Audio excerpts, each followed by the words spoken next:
morning and, and welcome to the physical and virtual home of Calgary Unitarians. Whoever you are, whomever you love, wherever you are on your journey of faith or search for meaning, welcome. If you're visiting us for the first time or for the first time in a long time, know that we are grateful and happy to have you with us. We come together in beloved community to grow in wisdom, welcome and deepen relationships, and act for a just and sustainable world. We start as always by acknowledging the land we are on and the peoples for whom this is their traditional territory. The people of the Blackfoot Confederacy, the Siksika, the Piikani, and the Kainai First Nations, the Tsuut'ina First Nation, and the Stoney Nakoda, the Dene people, comprised of the Chiniki, the Bearspaw, and the Wesley First Nations. Mohkinstsis, the Blackfoot word for what is now known as the city of Calgary, is also home to Métis Nation of Alberta Region 3. In offering a land acknowledgement, we honor those who have long been her stewards and accept our shared responsibility for being good caretakers. We of the Treaty 7 region of Southern Alberta, signed September 22nd, 1877, acknowledge that treaties were entered into as a collaboration between settlers and Indigenous peoples, making us all treaty people. My name is Pam Rickey. I use the pronouns she, her, and I have the privilege of being your president on the Board of Trustees this year. Well, we tried. This congregation is special to me because here I can explore my own spiritual path, supported by others, and together with people whose values I share. My life becomes meaningful in this way. I have one announcement, and that is some time ago we put out a call for nominations for the Panabaker Award, and we have received nominations, and so we're closing the door now, and we will be making that decision at a regular board meeting on Tuesday. Thank you for responding. Please join us after the service for coffee and conversation. For those of us in the hall here, we go across the hallway into Wickenden and have coffee and cookies. And for those online, please, there'll be a link provided to you in the chat. It's also in the announcement on the email that you received, and also always on our webpage. Hope to see everybody there.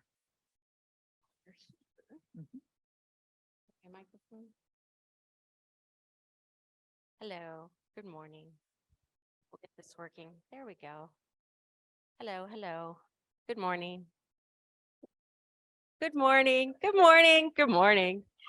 Okay. While I have Pam here for a minute, we want to remind everyone that we have a very special Sunday coming up on the 29th. We're going to be doing a blanket exercise with Elder Doreen Healy and her partner in this, Anne. And Pam, you've done this before, right? Yes, so could you share with people why this is so important and so special? Sure. The first time, am I on? No, I don't hear my echo. Okay. Am I on? Okay. The first time I did it, Robert and I did it together. And it was about 10 years ago. And we were the Native people. There was a whole bunch of us doing the Native people. And there was one part at which I was separated from my husband. And even today, when I talk about it, I get tearful about it. The feeling of being sort of ripped apart like that was so, just so deep. That's when I first really experienced what it would have been like to be Indigenous on this land and have people come in and just tear your whole life apart. So I really encourage everyone to come. It will make such a difference to the way you behave as a treaty person. Good. Okay.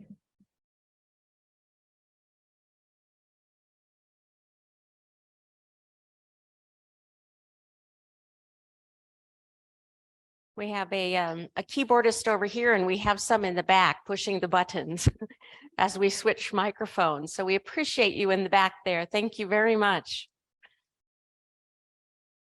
Good morning. I'm the Reverend Shelley Thompson. My pronouns are she and her, and I have the great privilege of serving as the interim minister here at Calgary Unitarians for a while longer yet. And I am so delighted that we could all be together this morning. I just came through the process of being in isolation for COVID, and just that little reminder of how awful it was when I couldn't come to church. I'm so glad to be back with all of you. And I do want to extend that very special invitation, as Pam said, on the 29th from 10 a.m. to about 12:30. We're going to be here. And so instead of a worship service, we're going to be sharing that very special blanket exercise. And I really encourage you to please attend. We need at least 15 folks to make it work. And we just sure hope everybody takes advantage of this incredible opportunity. And we will 100% bring the Kleenex and be here to support one another in this challenging process that is nevertheless an important part of our transformation as truth and reconciliation partners. And of course, next Sunday, very exciting, you are invited to stay for lunch. If you're here in the hall, everyone's invited to lunch. And all those of you who want to learn more about all of the wonderful things that the Moving Forward team has discovered in their research, they put out that beautiful report for us, and now they're going to help us understand, what does that report say? What are all the options that are exciting opportunities, we hope, for Calgary Unitarians to envision your future together? So please come next Sunday as well, so you can begin that process, that deep discernment that you have, that we really don't know when we're going to have an answer on that. So we're living the questions together. As Rumi tells us, we're going to live those questions. And we sure want all of you to pay attention and participate in that. And I will just say, if you don't, Eric will just put a for sale sign out front. And that'll be that. Decision made, right? So we love you, Eric. We know you would never do that to us. I'm just teasing. Welcome, welcome. Good morning. We light our chalice this morning, the sacred flame of our liberal religious heritage, with the words of J. Abernathy Jr. We affirm that love is our greatest purpose. Accepting one another is the truest form of faithful living. The search for our truth, our constant star.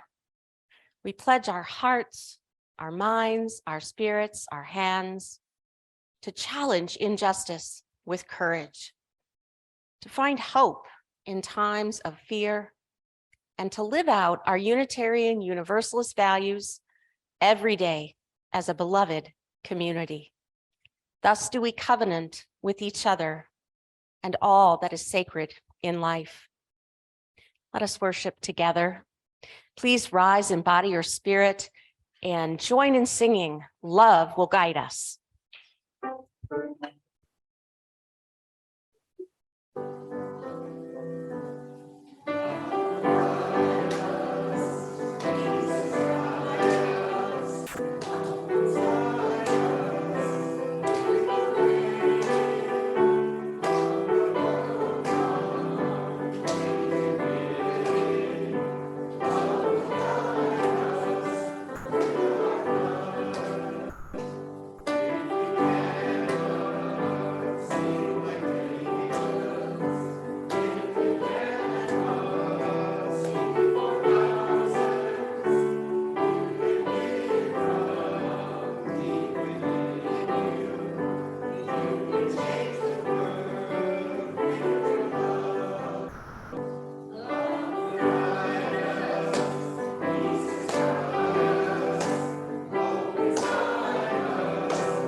All right, I'm trying something new, going here behind the podium. There we go. Hopefully the microphone will work. I'm getting it just right here. All right. Hello, everyone. I'm the Director of Religious Education here at the Calgary Unitarians, Sheila McMaster. And today we're talking about finding our center and community. And so with the kids today, we're doing a wonderful craft. We're making trees with different colored leaves for our different feelings. And it's called All My Emotions Are Okay. And because there's so many different kinds of emotions that we have, and each one has its own purpose. And the more we notice and name our feelings, the easier it gets to understand them and express ourselves to others. And you might be thinking, what does this have to do with me upstairs? Well, I'll tell you what, a huge part of being able to work together in community is dealing with our feelings and being like, this is how I'm feeling right now, right? And so I'll tell you a secret is sometimes I am grumpy. I know it seems like, really, Sheila? Sheila's grumpy? Sometimes. Yesterday I was grumpy. I didn't want to go anywhere.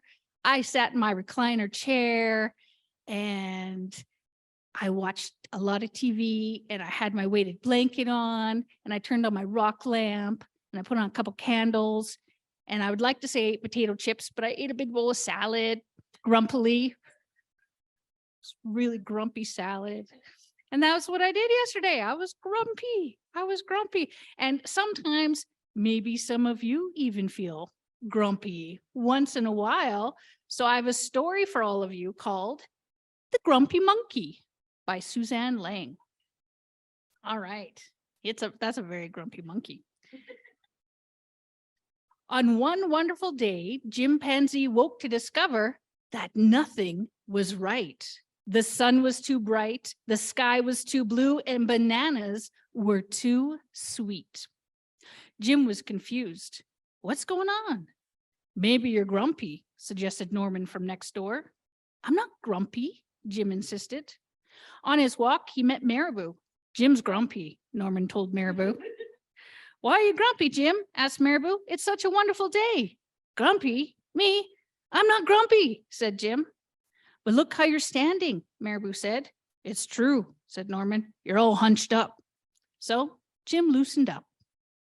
Then he ran to Lemur. Jim's grumpy, Norman told Lemur. Why are you grumpy, Jim? Asked Lemur. It's such a wonderful day. Grumpy? Me? I'm not grumpy, said Jim. Your eyebrows look grumpy. It's true, said Norman. They're all bunched up. So Jim raised his brow. Then he tripped over Snake. Oh no, said Norman. That's the last thing you need when you're feeling grumpy. Grumpy? Me? I'm not grumpy, said Jim. Then why the frown, said Snake. I think it's because he tripped over you, Norman whispered to the snake. So Jim put on a smile. And finally, Jim looked happy, but he didn't feel happy on the inside. And everyone wanted Jim to enjoy this wonderful day. You should sing with us, said the birds. But Jim didn't feel like singing. You should swing with us, said the monkeys. But Jim didn't feel like swinging. You should roll with us, said the zebras. Jim didn't feel like rolling. You should stroll with us, said the peacocks. And Jim didn't feel like strolling. You should lay in the grass. You should stomp your feet. You should take a bath. Make a splash. You should hug someone. You should laugh. You should take a nap. You should eat old meat or some honey. You should jump up and down. You should sit in the sun. You should dance. But Jim didn't feel like doing any of that. Why are you grumpy, Jim? Asked the others. It's such a wonderful day.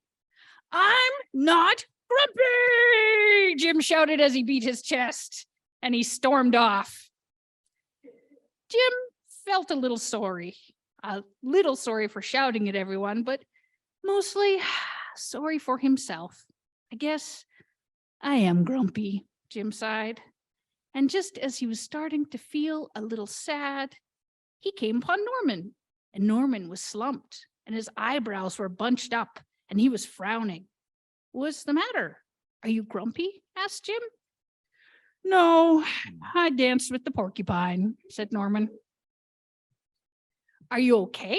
Asked Jim. It hurts, but it'll probably feel better soon enough, said Norman. Are you still grumpy? Yes, said Jim, but I'll probably feel better soon enough too. For now, I need to be grumpy. It's a wonderful day to be grumpy, said Norman. And Jim agreed, and he already felt a little bit better. The end.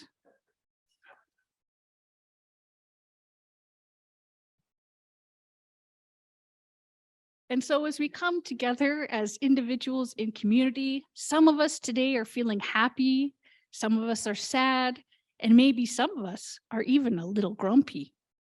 But just remember, it's okay to come just as we are, and that all our feelings are okay. And when we get into touch with how we feel, it's easier to find our balance and to find our center. And it's easier just to be together. As Maya Angelou says, people will forget what you said. People will forget what you did, but they will never forget how you made them feel. Now, please join me as we sing our children downstairs. No, I love me some Sheila. And somehow we're just always on the same wavelength when we plan these worship services. I just quoted my Angelou to Christian this morning, that exact same quote. So, and we hadn't even shared notes. It's true. Thank you, Sheila. We love you so much. Now is our time to share our joys and concerns with one another. And I'm going to start us today with the words of Reverend Scott Taylor, steadied by each other. Pulled in many directions by the demands of our days, we light these candles to remind us of the still point deep inside. Made unsteady by the winds of unpredictable paths, we light these candles to remember the shelter of each other. Longing for lights that lead us back to our truest selves, we kindle these flames to illuminate the faces of friends and sacred companions, recalling once again that we find our way through the willingness to take each other's hand.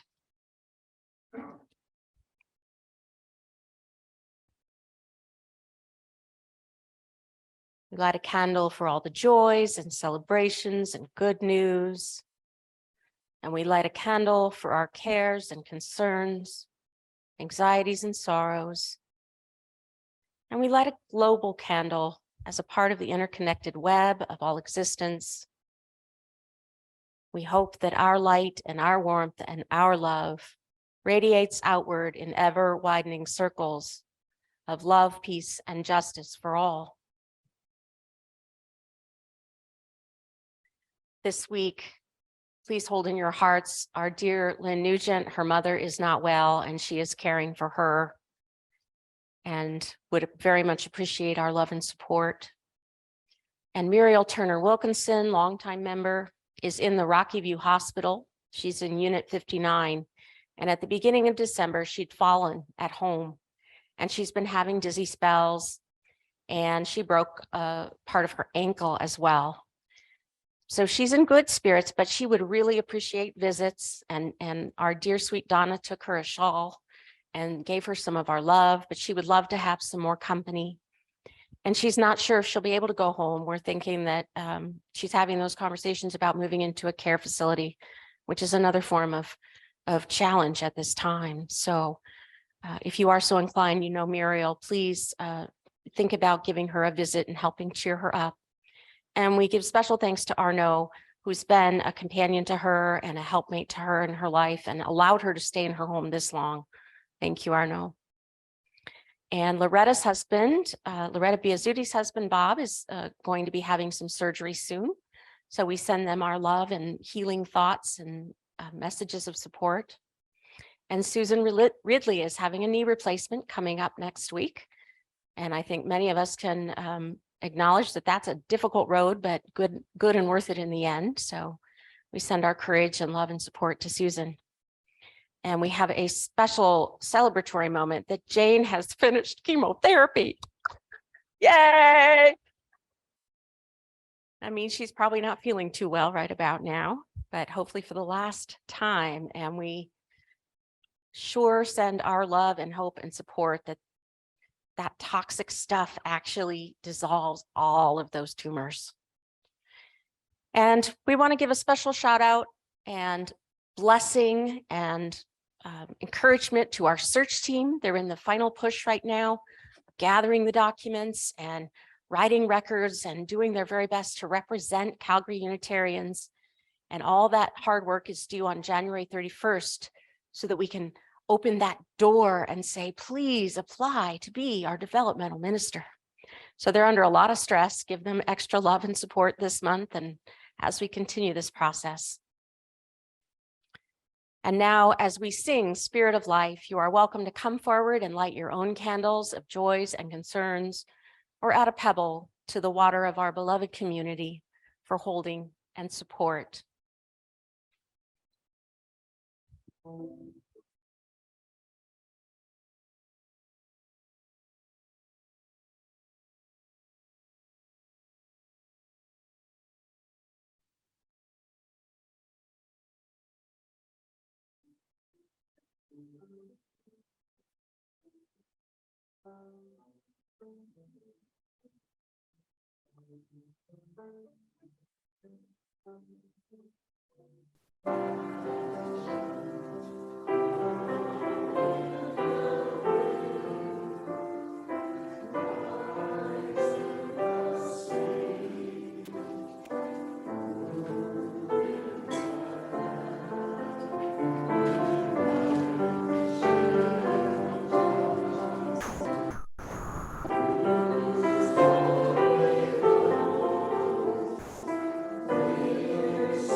How good to center down.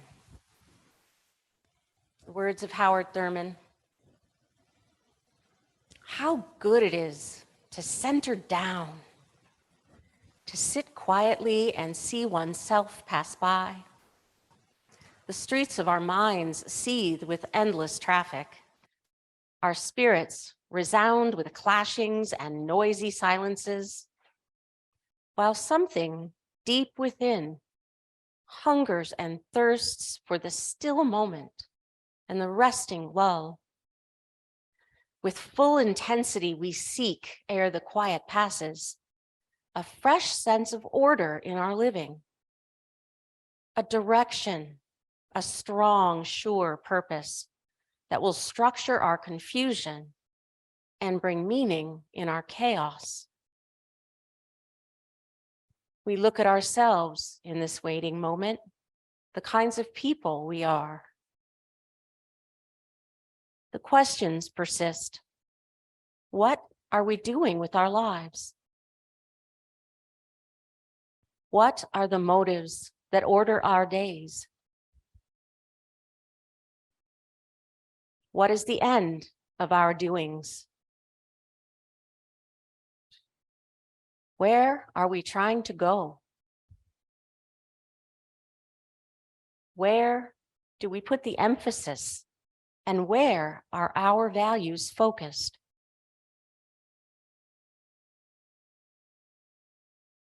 For what end do we make sacrifices? Where is my treasure, and what do I love most in this life?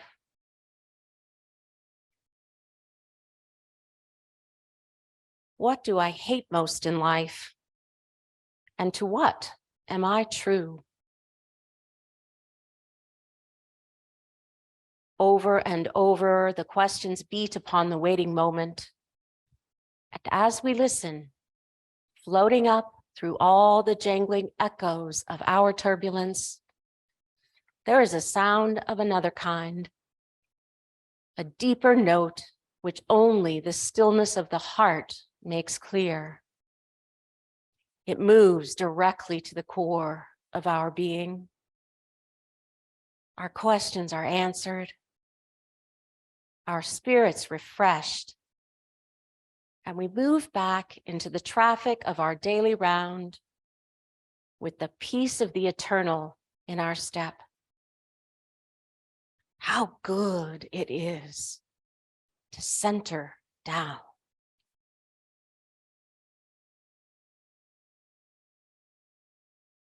And as we all together center down into the stillness of our hearts, into the core of your being, to the place where your questions are perhaps not answered right away, but are undergoing spiritual discernment right now. Together, we'll be living into the answers. Let that peace of the eternal hold you and comfort you during this challenging time of transition. Let that peace enable you to regroup, reevaluate, and rededicate yourselves to your faith, to this congregation and your mission. Now we can return to the questions together in the comfort of one another as beloved companions on the journey toward wholeness. Thurman said, with full intensity, we seek a fresh sense of order in our living, a direction, a strong, sure purpose. All of the questions he asked us are part of this seeking. And right now at Calgary Unitarians, we're wondering, who are we? Where are we going? And in particular, where do we put the emphasis? And where are our values focused? These are courageous questions. And of course, Calgary Unitarians are not the only ones facing this existential crossroads right now.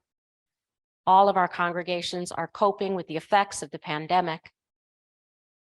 And what is more, all of us who are Unitarian Universalists in religious community are being asked to continue our engagement in some collective soul searching about the ways we articulate our faith and how we live our values. Calgary Unitarians did an important piece of this work last year when we contributed to the national process for the adoption of the eighth principle and then adopted it here for yourselves. And unfortunately, nationwide, those conversations were difficult and really put our covenantal relationships to the test as people argued about the wording rather than focusing on the core values we were trying to express. But that process illuminated one of the key challenges that you will continue to face in the years to come as you intentionally transform this congregation and yourselves into the future beloved community that you dream about. It's this challenge of letting go of the old that no longer serves us to make way for the new. These eighth principle conflicts brought clarity to the reality that the other 7 principles and sources, as they are right now, well, they were written in 1984, 39 years ago, largely in response to the gains of the women's liberation movement. That was awesome for 1984. It was a beautiful moment in Unitarian Universalism. However, The wording has been since criticized as cumbersome. Some say they're not particularly poetic or inspirational even. And it is generally admitted that they're outdated and they reflect sensibilities of a decidedly 20th century liberal religion. A lot has changed. We have changed. With the eighth principle trying to fit itself into the old pattern, but with a 21st century commitment to anti-racism, anti-oppression, and multiculturalism, that discernment process, those conversations really highlighted the clash between our prevailing predominantly white culture, as it has been forever, and the new, more inclusive, pluralistic culture we are trying very hard to create. We're trying to widen the circle. And even though arguing about the phraseology entirely missed the point of the eighth principle itself, that attention to structure, it caused the Canadian Unitarian Council to formally acknowledge they absolutely agree with the Unitarian Universalist Association that it is past time for UUs to take a fresh look at all of the principles and sources and consider how best to reimagine them to better align with who we are today and who we aspire to become. Well, here in Canada, we just didn't want the eighth principle to have to wait that long. So we went ahead and did that hard piece of work, even knowing that, of course, we were imperfect and incomplete. But it's included in this process of transformation that we are embracing now. And as an aside, I want to give you all the context of how this works with the CUC and the UUA. The principles and sources that are currently in use by this congregation, the CUC and in the United States and all around the world, in fact, are actually Article 2 of the bylaws of the Unitarian Universalist Association. We think principles and sources is a much better name than Article 2, but that's what they are. That's where they live. And in the bylaws of the CUC then, the very first item is the statement of purpose, and the very number one purpose of the CUC is affirming and promoting the principles, practices, and traditions of the Unitarian Universalist, Unitarian, and Universalist faiths. That includes Article 2, which is written on the CUC website under the heading Unitarian Universalism, the principles and sources of our religious faith. So the CUC, of course, now just gets to include number 8 on that list. That's the only difference for now. Revelation is not sealed. Now back to our story. Listen to this. When talking about this reimagining process that we have to do, it's as if the UUA board was singing that song with the lyrics that seem to be talking to Calgary Unitarians. You know how that goes. You hear that song, you think they're talking to us. They were singing your song when they said, quote, "It is time for us to do a review and make changes so that we're living into the Unitarian Universalism of the future. A Unitarian Universalism that holds us in times of great need and ethical, moral, and spiritual crises. We are in one of those times now." End quote. Yeah, we noticed, eh? It's so true. And so you very, very smart people have signed yourselves up to have a developmental minister come here to help you and share this transformational ministry with you. Excellent decision-making.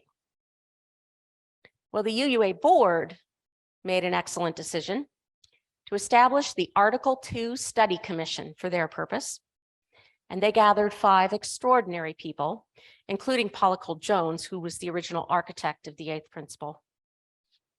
And then the board made an impassioned charge to the commission. So I want to share some of the highlights of that charge with you, because I think it points to key features of our Unitarian Universalist faith communities that will help you as you're considering the shape of your future here at Calgary Unitarians.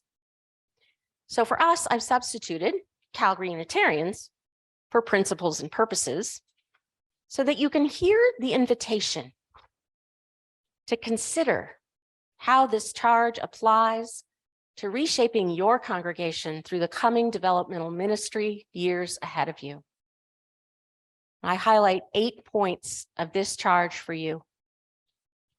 And you, the Calgary Unitarians, are invited to consider and propose to one another any changes that, number 1, enable your congregation to be a relevant and powerful force for spiritual and moral growth, healing, and justice. Number 2, Calgary Unitarians needs to articulate core theological UU values. One core theological value shared widely among UUs is love. Dr. Cornel West says that justice is what love looks like in public. Calgary Unitarians should consider asking one another to choose love in action as the path forward.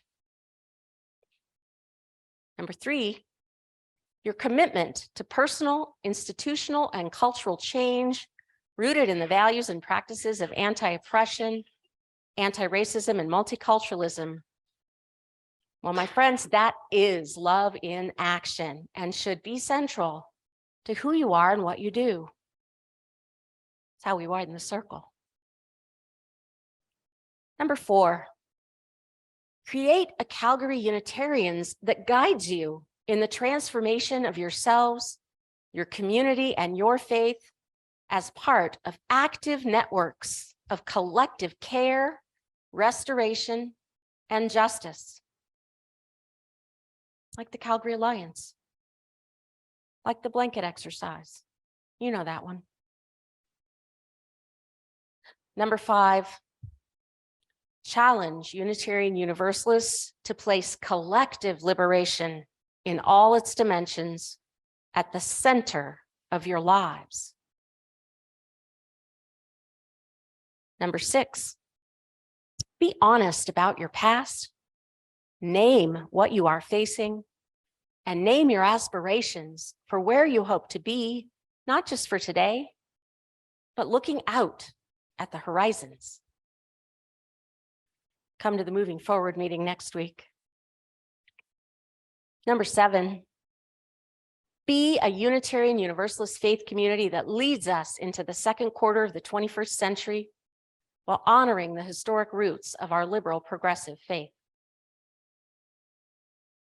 And number 8, Calgary Unitarians are charged to root your work in love as a principal guide in all you do, honoring the legacy of all the ways that you have understood and articulated love and how you have acted out of love as a community.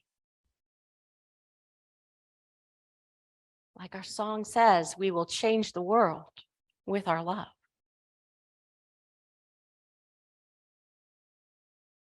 This is wonderful, wonderful stuff. Délicieuse, mes amis, as the French would say. These are exciting and inspiring challenges. Well, as you can see, being so charged, the Article 2 Commission had its work cut out for it, applying these charges to our principles and to our sources. And they've been hard at work on this project for some years now. And in September 2022, just recently, they published a first draft called Article 2, Purposes and Covenant. You know, covenant's my favorite word. And they tell us that with that draft completed, 8 more general feedback sessions and online Google form and feedback sessions with key stakeholders were all held in November. And the commission is working right now to incorporate all of that feedback and put together an amended proposal to send to the UUA board this month. And that proposal will be considered then in mini assemblies before the vote at General Assembly in June of 2023. So We haven't even seen yet the latest version of their attempts. Hopefully we will soon. But the vote in June is actually the first vote to decide whether or not to study this proposal. And I sure hope we do. So it just needs a majority vote to say, yes, please, let's study this. And then there's more tweaking, more conversation, more discernment, and then a final form will get presented to be voted on at the General Assembly in 2024. Patience is a virtue in governance work. But already, that first draft from September is really exciting. I love it. And rather than a list of principles and sources, kind of as we, oh, wait, we should do LGBT, wait, anti-racism, wait, oh, environment. We just kept adding things to our lists, right? They've taken away that list format. And they've given us a statement of values and covenant. They took the charge to heart.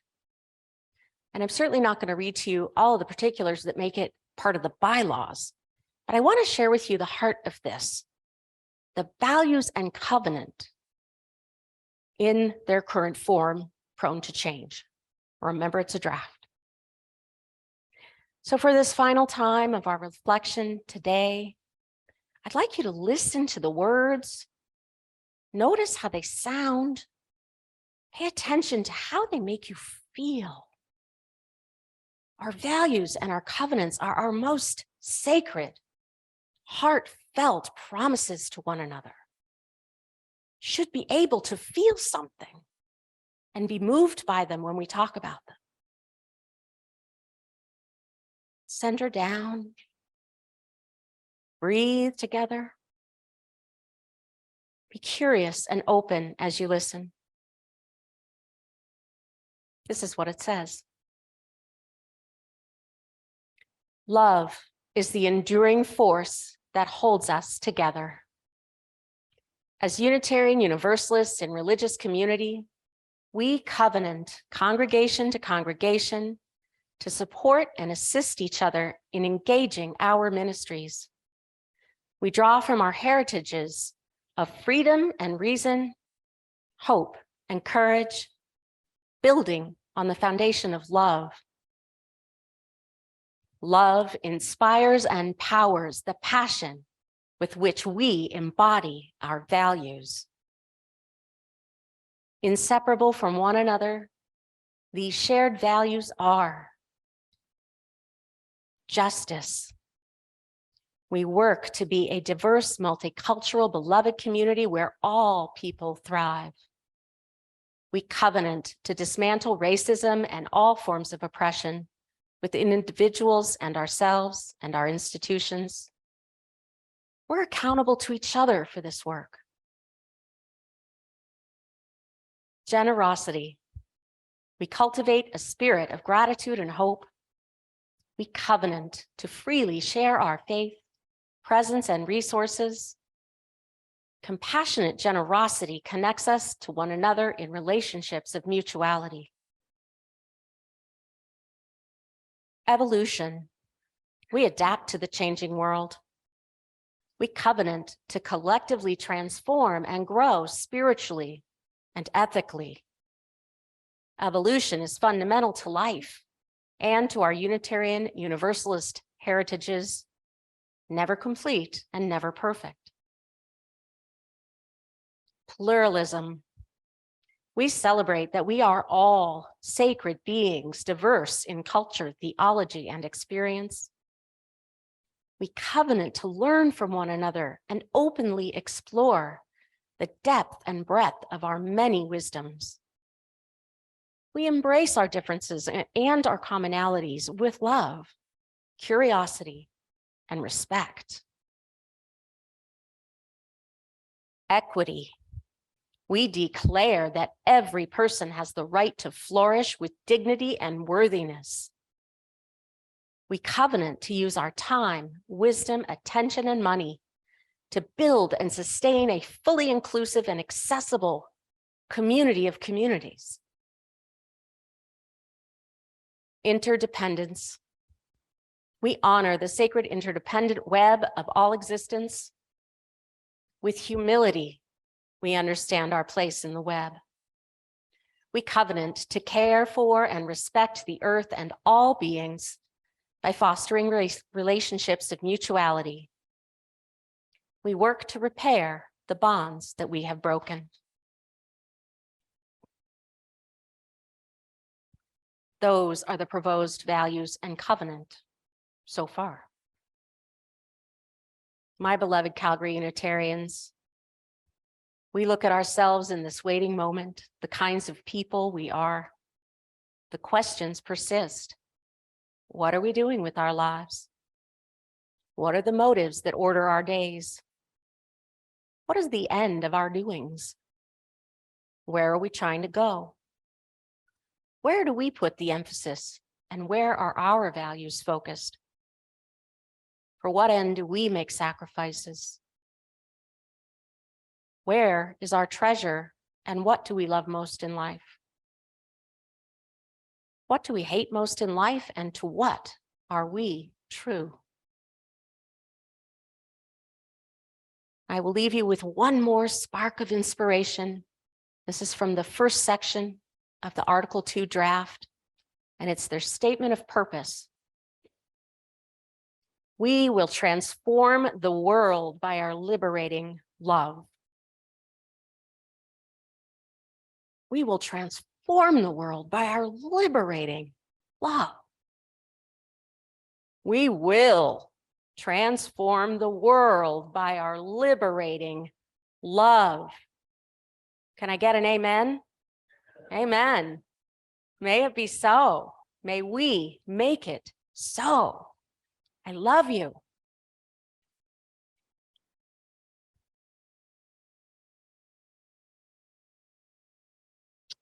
Speaking of generosity, this is the time when we give generously of our monetary gifts as a spiritual practice to support and sustain this beloved community that is so near and dear to all our hearts. And I want to share with you today the words of Victoria Weinstein. The purpose of the church is to encourage all who gather there to grow more generous in spirit and action. This is the great end of all world's faith traditions, to bring the human being closer to the divine by acts of creation and compassion. We now take an offering that allows us to exercise that all-important generosity of spirit, an offering that will support this self-supporting church and its many ministries. The gifts of the congregation are most gratefully received. This month is the Awatan Healing Lodge Society. It's a 32-bed, full-service women's emergency shelter here in Calgary, dedicated to providing services to women and children from all cultures. The shelter operates 24 hours a day, 7 days a week, with both on-site and on-call counselors available at all times. Awatan provides a range of culturally sensitive programs to help their clients, many of whom include Aboriginal women and their families. They offer dedicated programs to women, children, parents, and families to address the immediate and long-term needs of individuals affected by family violence and all abuse. We thank you for your generosity. And now we are treated to some John Denver. You fill up my senses like a night in the forest, like a mountains in springtime, like a walk in the rain, like a storm in the desert, like a sleepy blue ocean. You fill up my senses, come fill me again. Come, let me love you, let me give my life to you. Let me drown in your laughter, let me die in your arms, let me lay down beside you. Let me always be with you. Come, let me love you. Come, love me again.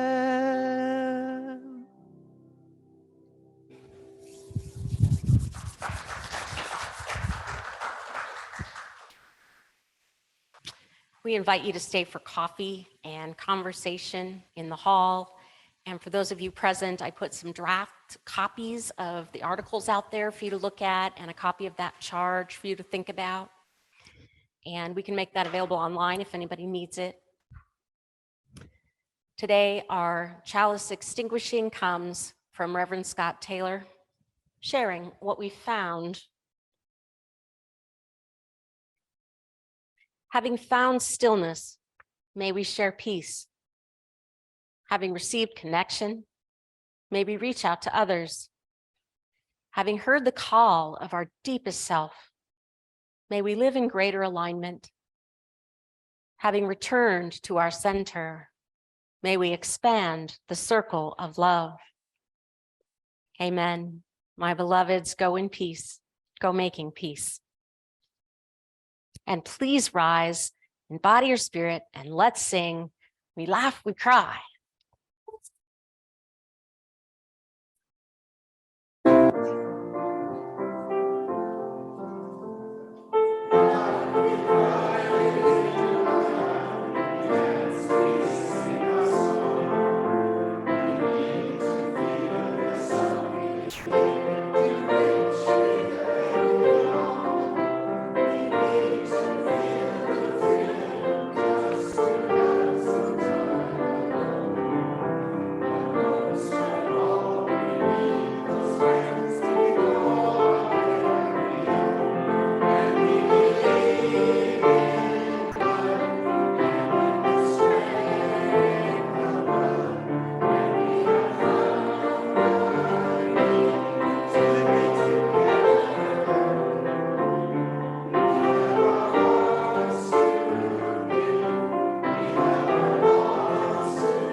Thank you, Christian.